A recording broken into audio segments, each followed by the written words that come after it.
Hello, my name is Dr. Daniel Lee and I'm an orthopedic surgeon, and I appreciate your viewing this video concerning your upcoming procedure of total hip arthroplasty.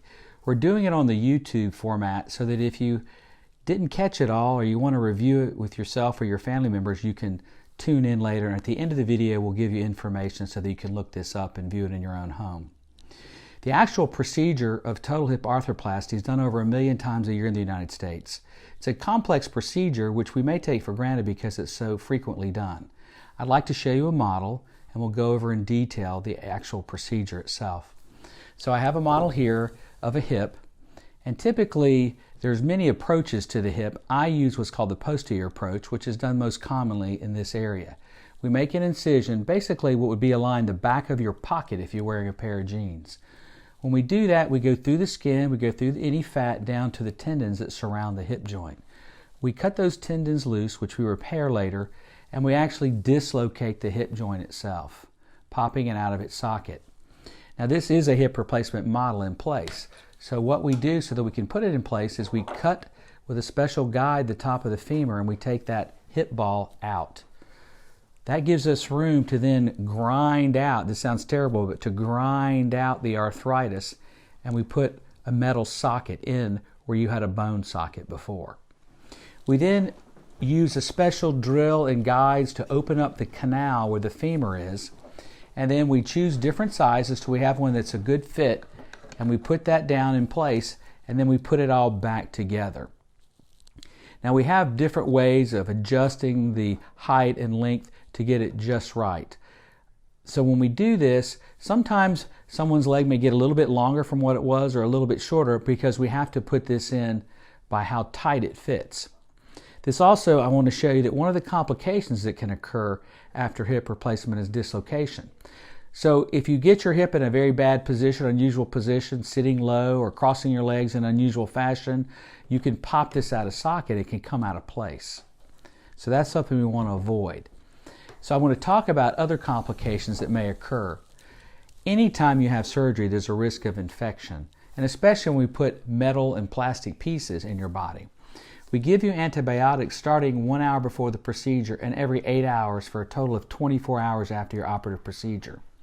That has really cut infection rates way down. Unfortunately, if you do get an infection, which occurs in about 1% of people who have a total hip arthroplasty, we'll have to go in and we have to take out these pieces and clean up your hip, and we put a temporary hip replacement back in that's coated in a special antibiotic cement. Sometimes that can stay in, but the most likely scenarios will have to come back again, and then once your infection is cleared, and take that out and put a new hip replacement back in place. So that means you've had 3 operations, one to put the original one in, one to take out the infected replacement, and then one to put in a new replacement. So that's a very bad situation, so we want to avoid that at all costs. So to do that, we give you antibiotics like I told you about. Everyone on the surgery team wears a special spacesuit that doesn't allow them to breathe or to shed skin anywhere near your hip replacement. Now a lot of people ask me, how long will a hip replacement last? Most hip replacements last 22 to 25 years. What wears out is the plastic liner, and when that happens, we'd have to go back in and replace that again. The other issue, like I mentioned earlier, is dislocation, and you'll hear that a lot. So when you go through your physical therapy in the hospital and after your surgery, that will be something that's emphasized to you very much.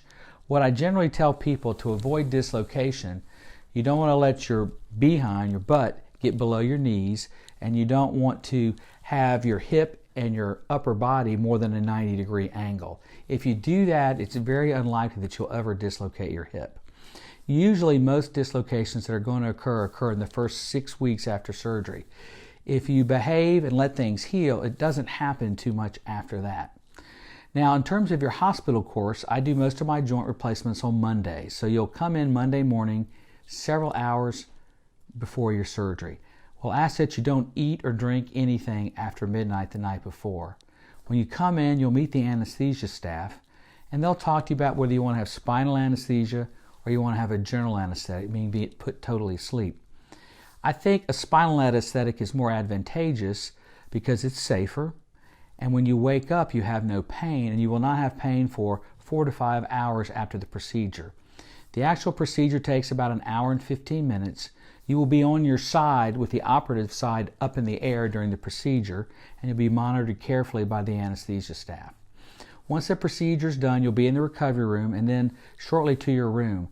Once your feeling comes back, you will probably start physical therapy that afternoon or the next morning if your case is later in the afternoon. If everything goes as we plan, you'll be able to put full weight on that hip with a walker or crutches for stabilization.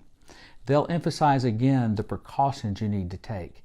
Once you go home, which is usually 2 to 3 days after the procedure, if you have any issues at home such as increased swelling in your leg, drainage, or an increased temperature above 100.5, we'd like you to call our office immediately at area code 864-295-1231.